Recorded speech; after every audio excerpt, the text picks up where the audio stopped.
Hey guys, welcome back to the podcast. It's Mark back here again with you for a special series of podcasts called the Revelations 2025. So I want to share with you the biggest, most impactful takeaways of years of coaching, actually this year in 2025.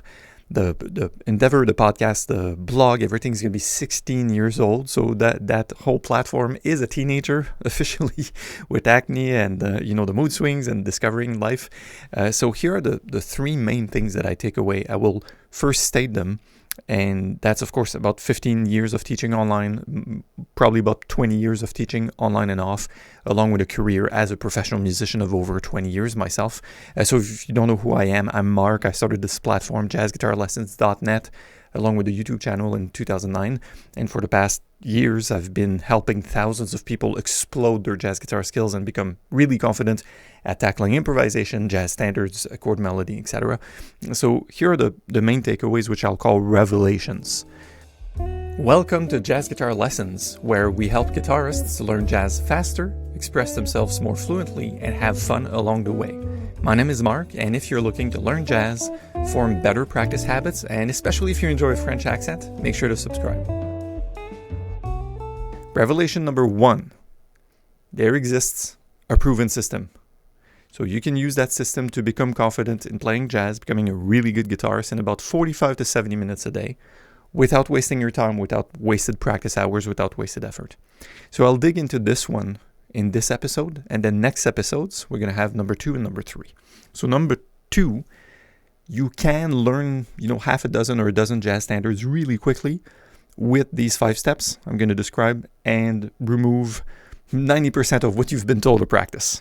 That's my second revelation. And you see how they stack up to that. They're phases of my coaching. So at first, there's the system. Secondly, you can learn the standards. And thirdly, really frequent expert feedback will unlock the breakthroughs for you in your playing.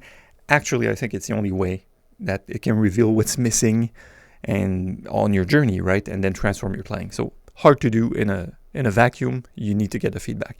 So these 3 things, I'm going to tell you the story behind each so you can actually immediately implement and save years. So basically, I'm telling you, hey guys, I took 10, 15 years to find this out, and now you get to find out in a few minutes on this podcast. Isn't that amazing? I love the 21st century. All right. So revelation number 1. There is this proven system to become a confident jazz guitarist in 45 to 70 minutes a day, without wasting your effort, without aimless practice, without head scratching. So let me boil this down to a story I had with a student that was local, but we took lessons on Skype back then. So we would get together and for a 60-minute, and then I would assign certain exercises, scales, and songs and stuff we discussed, and it mostly boiled down to what the student wanted. So let's call the student Bob, right? Bob wanted to do this and came up with a certain question, a certain piece of topic, a certain theory element, and we would just discuss this. So I became almost like a therapist of jazz guitar. We're going, this is what you're curious about. Okay, so here's the answer. Here's this, here's that. And come the next lesson, same process. Ask the questions, find us out. Okay, another one. And then I realized, hey, wait, if I'm not writing any of this down, and neither of us are, we're just wasting our time, right? So I started to take notes down. And then the need to track what was assigned sort of emerged. And here enters the proven system. So the proven system was, hey, you should definitely show up and ask me questions about what you're curious about, but we should have a plan, right? You should know what you're about to practice before you do so.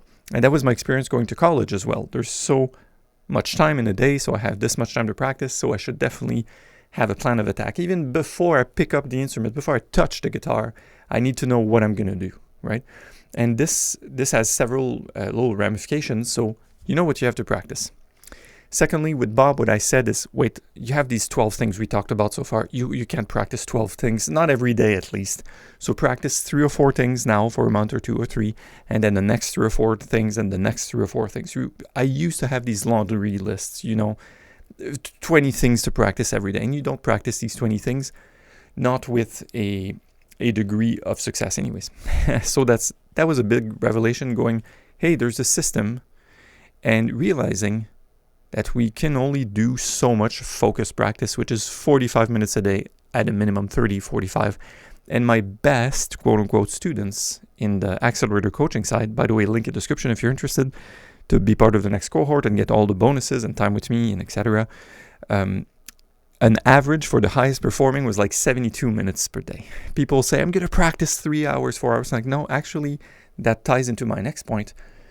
You have a practice plan. You know what you have to practice. It's limited to a few topics. You should definitely do it for a limited amount of time, because the whole like Pareto 80-20 principle also states that if I give myself more time to complete a task, the task will fill up that time.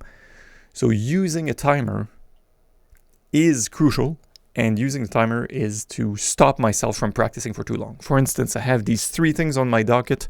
I have an hour of practice, so it's 20 minutes each. If I don't stop myself, I may wind up just looking at that first thing and not even consider the 2 other topics, and then the hour went by and I'm done. So the secret is to use a timer, not to practice more, but to keep me accountable to stop that topic and get back for it tomorrow, right? That's how you build discipline. It's actually not in doing more. It's actually doing less time and being more diligent and focused. Which brings me to my next point again. So I met with Bob at a certain point, and I told Bob, all right, you have a practice session. You're going to do 30% this, 20% this, and 50% this. So I signed it by percentage. So you have an hour, split it in 2 and 3, 4, right? So figure out how many minutes of this thing you're supposed to do, and then do it. Timer goes off, beep, beep, beep, you're done, move on. Easy, right? Next time I meet Bob, says, but Mark, you've given me too much. I'm like, how can I give you too much if I've given you 100%? So your practice time is an hour per day. You're using that hour to do these things. Where is too much? Hey guys, just a quick note. If you're enjoying this content and you're eager to boost your own jazz guitar playing, then connect with us. We've transformed the jazz skills of thousands of guitarists. You can find the link in the description or head directly over to jazzguitarlessons.net to begin your journey. All right, let's dive back into the episode. So here's the false belief. The false belief was, I have to be done, quote unquote, doing all these things before I meet my teacher again, which is not true, right? Or before I get the feedback or before whatever. This is a work in progress. It's like the analogy of that false belief would be to go to the gym and have a personal trainer tells you, well, you're here, you're lifting 100 pounds on whatever, and eventually, maybe in a year or 2, you'll be at 200 pounds. And then you execute the workout, but you complain the next time you see your personal trainer. You tell, hey, coach, you've given me too much. It's like, no, it's not too much. Now you're lifting 100 pounds with the aim of lifting 200 pounds down the line, right? And so that's the first revelation, the first secret of teaching. I came up, I started to share things online. I started to have one-on-one clients, and then these guys told me, hey, we need a plan. They didn't tell me explicitly. Implicitly, people will go, I need to organize my time. Okay, let's do it this way. But I spent too much time on this. Yes, you've been the rabbit hole. You let yourself be carried away with that single thing, and you should have stopped yourself, all right?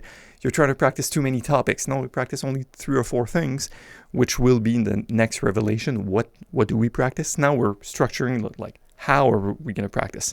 45 to 70 minutes, consistently executed with a plan that does not change for the next 3 to 4 weeks, using a timer, preferably, and that's part of the revelation. My guys that are like making strides in really short amount of time, they're typically doing 2 practices session per day. It doesn't have to be overwhelming either. Could be like pick it up, do 25 minutes in the morning, and later at night do another half hour. That's perfect, so long as it's focused, right? So here you got it. That's a revelation. There exists a proven system to become confident, and the proven system is to have a plan, to be diligent about executing it, to not believe that you have to do it all, quote unquote, before you meet with your coach, before you encounter anything else. It's normal to tackle a tune, a scale, an exercise for months, so that it's never actually finished. It's not like you can check off the box like when you go to university and you study physics, so you have physics 1701. Okay, then next semester, if you pass, you get physics 1702, right? That would be, you need to get the passing grade to move on and check these boxes. with jazz, specifically with guitar learning, it's never that linear, right? So that's the first revelation. So stay tuned for Revelations 2025 for more episodes. In the next 2 episodes, we're going to tackle how to master a half dozen or a dozen standards quickly by doing 5 steps and eliminate 90% of what you've been told to practice. And then we're going to look at how to get expert feedback and why and how, what are the mechanics of getting breakthroughs. All right, I'll see you there in the next podcast episode. Take care.